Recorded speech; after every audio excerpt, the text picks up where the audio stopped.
Greetings and salutations. I am Poetic Heretic, and this is the true story of the demon doll famously known as Annabelle. By far one of the most infamous allegedly cursed dolls is the one called Annabelle.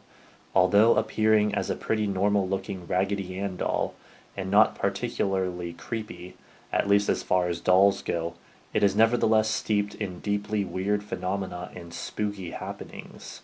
The story of Annabelle begins in the 1970s when it was purchased at an antique shop by a mother as a birthday present for her 28-year-old daughter Donna. At the time, Donna was living away from home as she attended nursing school, and she brought the doll to her humble apartment, which she shared with her roommate Angie. At first there was nothing particularly strange or menacing about the doll, and it was merely an interesting conversation piece for their home. But things began to get seriously weird rather quickly. It began when both Donna and Angie began to come home to find the doll had been moved and put into a variety of different positions upon the bed where it had been placed, even though no one had been home to have done such a thing. Both Donna and Angie insisted to each other that they had not been the ones to have moved the doll, and no one else had been to the apartment. While these movements were at first confined to just the bed, in time the doll began to be found in different rooms throughout the apartment, and sometimes even found in rooms where the door had been firmly shut. The doll was also found in a variety of different positions, both standing and sitting, sometimes with its arms folded or legs crossed. In some cases, it was in positions that seemed impossible, such as kneeling or in a standing position without leaning against anything. Two positions into which the women could not get the doll to do on their own without it inevitably falling over. This is certainly unsettling enough already, but things got worse. Donna and Angie began to find mysterious notes in the form of scraps of paper with the words "Help me" childishly scrawled in pencil upon them. The pieces of paper were apparently a type of parchment paper which both of the nursing students did not even own and which was nowhere to be found in the house. The notes on occasion menacingly said, "Help Lou," with Lou being Angie's fiancé, who had recently moved in with them temporarily.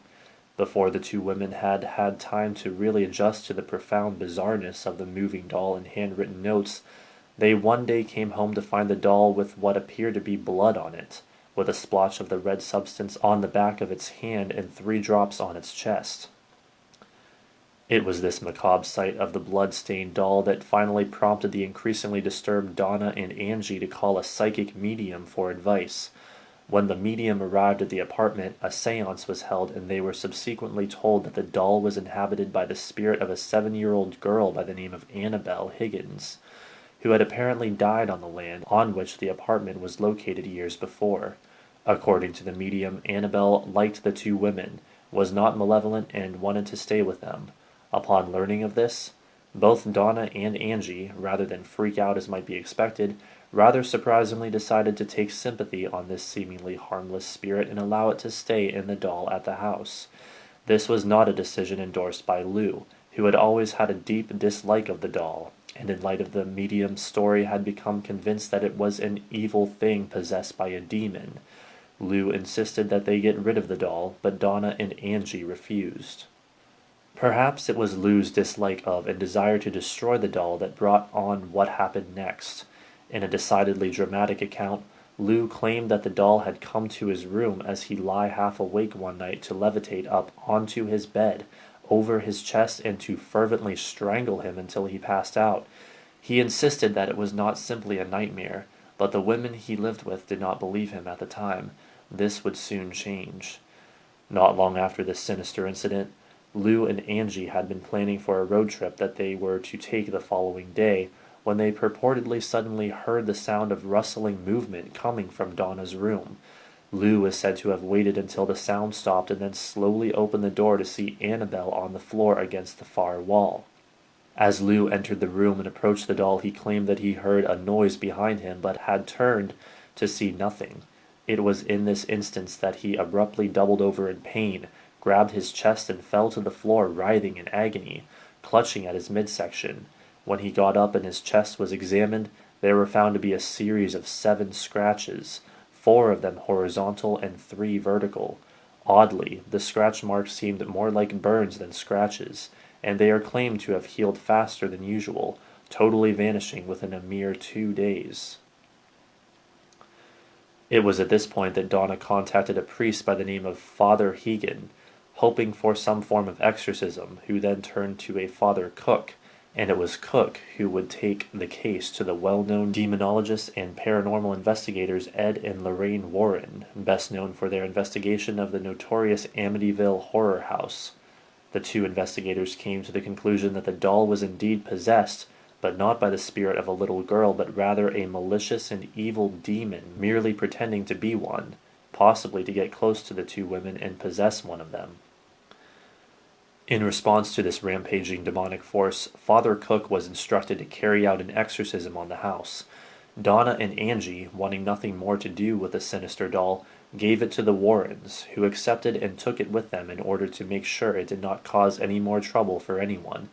Annabelle was subsequently placed in a display case at the Warrens Occult Museum and surrounded by holy water and religious imagery, with a sign on the outside reading, "Warning, positively do not open."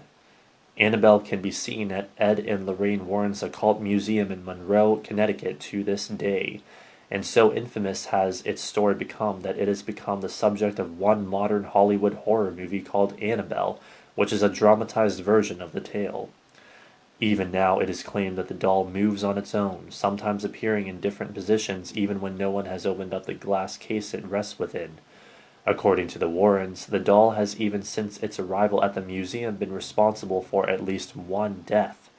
They claim that one museum visitor who came to see Annabelle began to jokingly berate, taunt, and insult the doll, daring it to scratch or attack him through the glass. Although nothing happened at the time, 3 hours later the man and his girlfriend, who had arrived by motorcycle, were involved in a terrible crash into a tree that killed the man and sent the woman to the hospital with serious injuries. Ed Warren referred to the incident in a video tour of the museum in which he stated, quote, "Many of the objects in this room here have had dire effects on people. People have been maimed, have been killed. People have wound up in mental institutions because of many of the things that are right in this building here. You have the voodoo dolls, you have the Raggedy Ann doll, which was responsible for the death of a young man who came in here one time, who challenged the doll to do its worst, and it did." That concludes this terrifying tale. Don't forget to rate, comment, favorite, and subscribe, and thanks for watching.